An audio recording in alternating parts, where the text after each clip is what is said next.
Voici Jordan, 9 ans. Il vit non loin de Brighton, en Angleterre, avec sa maman Tracy, son papa Dean et son petit frère Kai, 6 ans. Aujourd'hui, c'est jour de shopping pour toute la famille, mais surtout pour Jordan, qui est à la recherche d'une nouvelle paire de chaussures. J'ai envie d'essayer ces chaussures, mais pas sur mon gros pied, plutôt le petit. Jordan est fan de football et il recherche une paire de chaussures adaptée à son jeu. Tu vois, normalement on utilise ce pied-là pour tirer. Mais moi je tire avec l'autre pied. Mais pour le jeune garçon, trouver une paire de baskets est devenu compliqué. Car depuis quelque temps, sa maladie a empiré. Un calvaire qui a commencé quelques mois seulement après sa naissance. Jordan est encore bébé quand son corps commence à changer, des signes qui vont rapidement inquiéter ses parents. Quelques mois après sa naissance, ses doigts ont commencé à grandir et l'un de ses bras est devenu plus grand que l'autre. Et à 18 mois à peu près, ses jambes ont commencé à se modifier comme si elles étaient en train de se tordre. Tracy et Dean consultent alors un médecin et le diagnostic tombe. Jordan souffre d'une maladie orpheline, le syndrome de Proté, une malformation génétique qui va petit à petit déformer son corps. Ce que j'ai lu sur Internet à propos de ce syndrome m'a vraiment fait peur parce que les difformités étaient vraiment très importantes. D'année en année, le petit garçon va passer entre les mains des plus grands chirurgiens pour atténuer les effets de la maladie qui progresse extrêmement vite. Il a subi plusieurs grosses opérations pour que ses jambes restent droites, mais la dernière en date a été plus importante. Il a fallu casser et reconstruire les os. Après ça, il a passé 7 semaines dans le plâtre. Si Jordan a subi toutes ces opérations, c'est pour être capable de garder la position verticale le plus longtemps possible. Mais la progression de sa maladie est telle qu'il semble condamné à terminer sa jeunesse en fauteuil roulant. Aujourd'hui, à 9 ans, Jordan s'efforce pourtant de ne pas penser à cette éventualité. À l'école, ce jeune garçon intelligent est presque considéré comme un élève normal. 2 fois sur le petit côté. Il n'y a pas de différence avec les autres enfants de son âge. Il a des problèmes physiques, mais mentalement, je dirais qu'il est plutôt dans le haut du panier. Et j'espère que ses facultés, que son charisme, le tireront vers le haut dans les années à venir. Pour éviter que ses articulations ne se bloquent à jamais, Jordan doit pratiquer très régulièrement des activités physiques. Et pour cela, ses parents ont remué ciel et terre. Ils ont même économisé pour lui faire fabriquer, par des spécialistes, un vélo adapté à sa morphologie. Jordan va enfin pouvoir l'essayer dans la cour de son école. Allez, c'est le moment de l'essayer. Tu vas enfin pouvoir rouler. Pour Tracy, voir son fils faire du vélo est un réel espoir. Quand il était petit, on parlait souvent de ses désirs pour plus tard. Et je lui demandais quels étaient ses 3 vœux les plus chers. Et il me disait toujours ne pas avoir cette maladie, être normal, être comme tout le monde. Ce que je voudrais, c'est être capable de répondre à ces 3 vœux. Mais il y en a un que je ne peux pas assouvir. Et c'est très difficile. C'est pour ça que j'essaye de faire tout ce que je peux. Comme ce vélo. Je fais tout ce qui est en mon pouvoir. Et il y arrive bien, non? C'est plutôt pas mal. C'est la première fois que je le vois faire du vélo.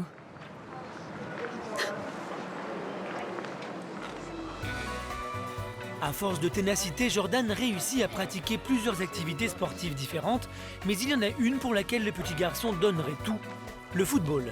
Et justement aujourd'hui, c'est jour de match. Bon alors, tu paries sur quel score aujourd'hui? Je pense que ça va faire 4-0 ou quelque chose comme ça. 4-0. Et combien de buts tu vas marquer? Je sais pas, peut-être 1 ou 2. 1 ou 2? 4. Je crois qu'il va en mettre 4.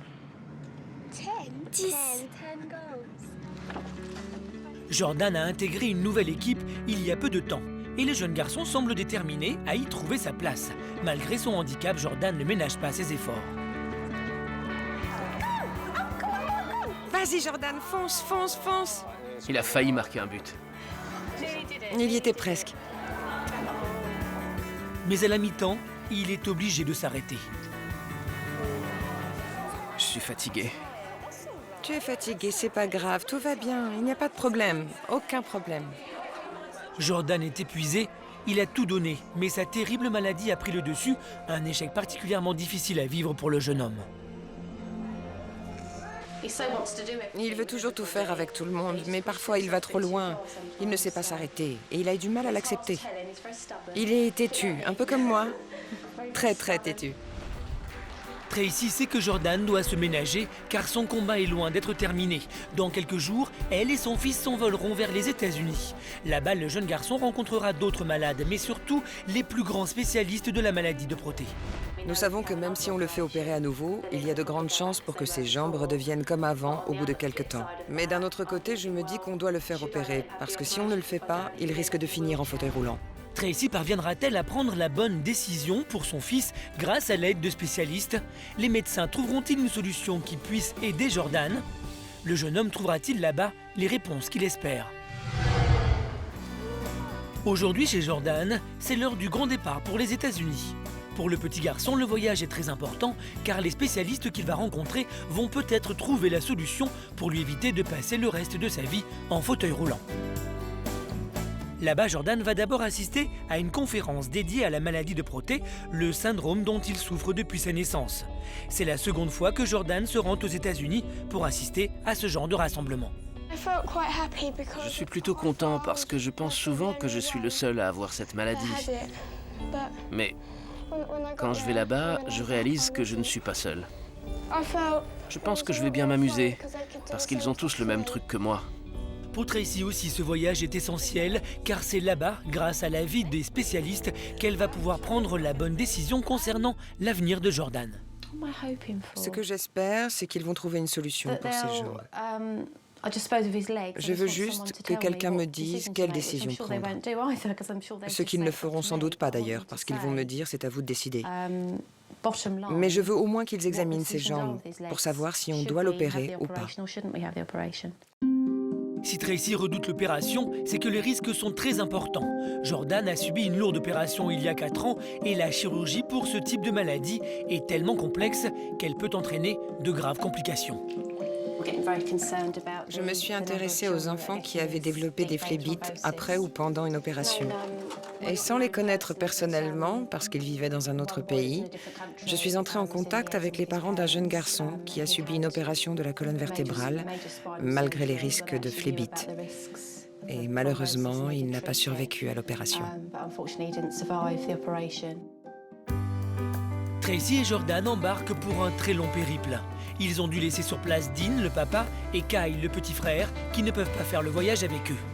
Direction Washington, la capitale des États-Unis. Dès leur arrivée, ils sont accueillis par Kim Hogue, la fondatrice d'une association consacrée au syndrome de Proté.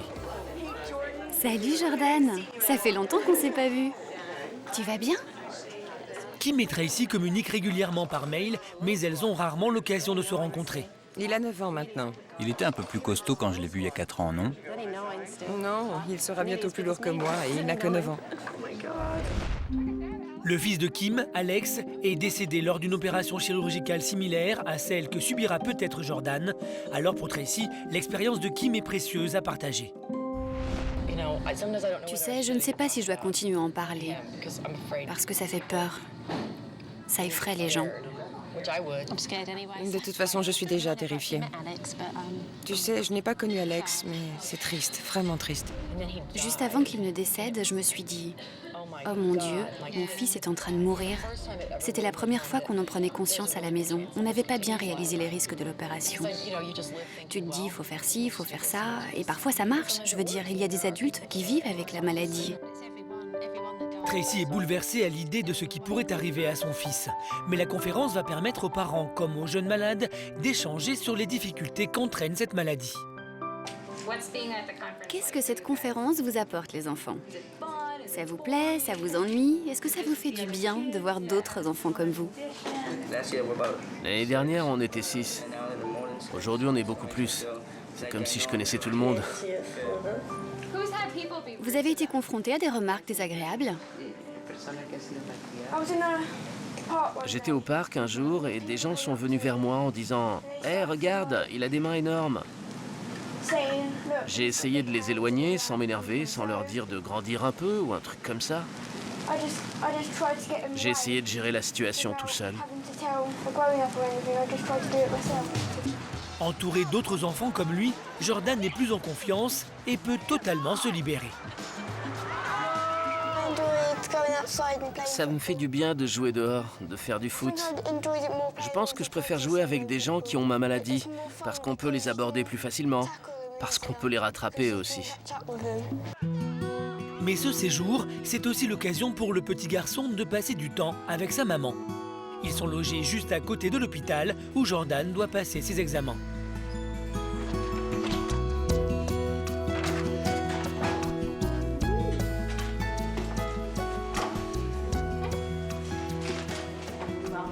Bienvenue dans votre chambre. Regarde les lits. Nous avons plein de jeux pour toi si tu veux, des consoles de jeux vidéo, des DVD.